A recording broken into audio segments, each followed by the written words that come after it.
Monday, 20th of July 2015. Let's see today's headlines of newspapers. Let's look at headlines of Daily News. Fake war crimes report to be released before election. 50 names to be included as war heroes. Moves afoot to create public sympathy. The government has received information that plans were afoot to release a fake UNHRC war crimes report to benefit the election campaign of former President Mahinda Rajapaksa, a top government spokesman told the Daily News. The fake war crimes report is likely to be released locally within the first week of the August, nearly 2 weeks before the parliamentary election. In the report, nearly 50 names will be included as war heroes, against whom war crimes charges have been leveled, the spokesman added. Among them will be former President Mahinda Rajapaksa, former Defence Secretary Gotabaya Rajapaksa, former commander of the three forces and top army officers who played active role during the final pass of war, he said. The fake report is being prepared to create public sympathy for the former president and his sibling, he said. They will claim the war crimes report will send war heroes to the electrical chaos and ask people to vote for Rajapaksa to protect Sri Lanka armed forces. The spokesman said Rajapaksa is contesting the election from the Kurunegala district, where there is a sizable proportion of voters coming from families of soldiers. At the inaugural rally of the UPFA held in Anuradhapura last Friday, ultra-nationalist sentiments were expressed by some key speakers who addressed the meeting, demonstrating that Rajapaksa campaign would heavily graduate towards Sinhala Buddhist section of the country. Next headline, PM promises outright ownership of land for Swarna Bhumi deed holders. Prime Minister Ranil Wickremesinghe yesterday promised full title deeds to ensure outright ownership of land to those who currently possess legal permits and Swarna Bhumi deed for their lands, which were given under the state grant. The Prime Minister said that such deeds granting outright ownership will be provided with 1 year after the convening of a new parliament following August 17 general election. Speaking at two United Front election rallies in Madirigiriya and Inguragoda, the Prime Minister said that the majority of the people, especially farmers in the Polannarwa district, will be outright owners of their lands in the future. Next headline, Ganja found in CM's official vehicle. Jeep with police emblem had dropped Mahipala Erath after Anuradhapura rally. 2 kgs found in Jeep, another kilo found in pit inside house. Suspect confesses involvement in cannabis business for a long time. The driver of an official vehicle attached to the security details of Sabaragamuwa Chief Minister Mahipala Erath, arrested on Saturday while transporting Kerala Ganja, confessed that he has been engaged in the cannabis business for a long period. The driver, an employee of the provincial council, said the Chief Minister was not likely to the business and that he had carried it on his own, excise source said. However, officers are investigating to uncover whether this statement is true or not. The driver arrested by the excise officers while driving a jeep with a police emblem attached to the Chief Minister's security detail around 2:30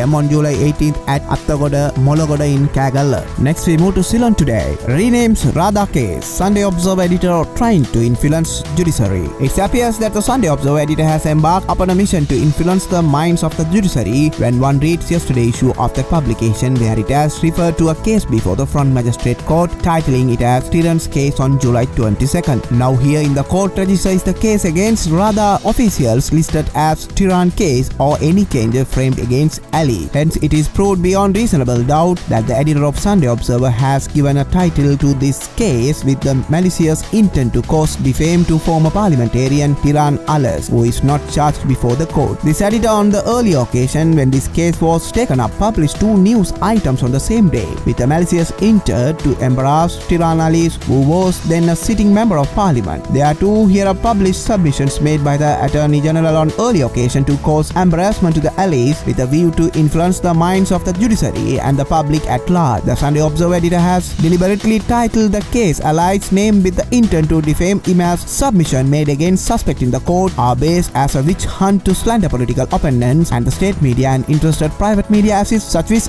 based on those slanderous material. Next headline, Constable Nap taking bribe. Bribery Commission filed a case at the Colombo High Court against a Mayangane Magistrate Court police officer for taking bribes from a farmer who had allegedly kept a mobile phone loaded with pornographic photos. Next headline, polling cards to be posted on July 29. Special distributors on 2nd and 9th August. The election secretariat says that the official polling cards of the general election will be handed over to the Postal Department on 29 July. Additional Election Commission M.M. Mohammed said that 2nd August and 9th August have been declared special distribution days. The distribution of the official polling cards will end on 10th August according to the election secretariat. Next headline, 51 civil society ORGs join UNFGG. 51 civil society organizations will be signing a 12-point common public mandate for a fair, democratic and people-friendly constitution with the United National Front for Good Governance. In this week, Prime Minister and United National Party leader Ranil Wickremesinghe will be signing on behalf of the UNFGG in this move, which has been approved by National Movement for Social Justice leader. Next we move to Daily Mirror. AROs to surprise. ARS to supervise postal voting. In a fresh initiative to allay fears of malpractice, all the postal voting centers will be placed under the purview of assistant returning officers and their staff, officials said yesterday. School teachers will be able to cast their postal votes on August 3rd, while the other registers for postal voting can do so on August 5th and 6th. On earlier occasions, the heads of the respective state institution played a supervisory role during the postal voting. However, this led to concern that postal voters could be influenced in the different ways and were under pressure when voting in the presence of their departmental heads. In an effort to negate such a development, Elections Commissioner Mahinda Deshapriya had decided to assign AROs assisted by their staff to postal voting centers. He signed a circular in this regard yesterday. Next headline: Police defuse potential riot. Army, STF and riot squad summoned to Athavan.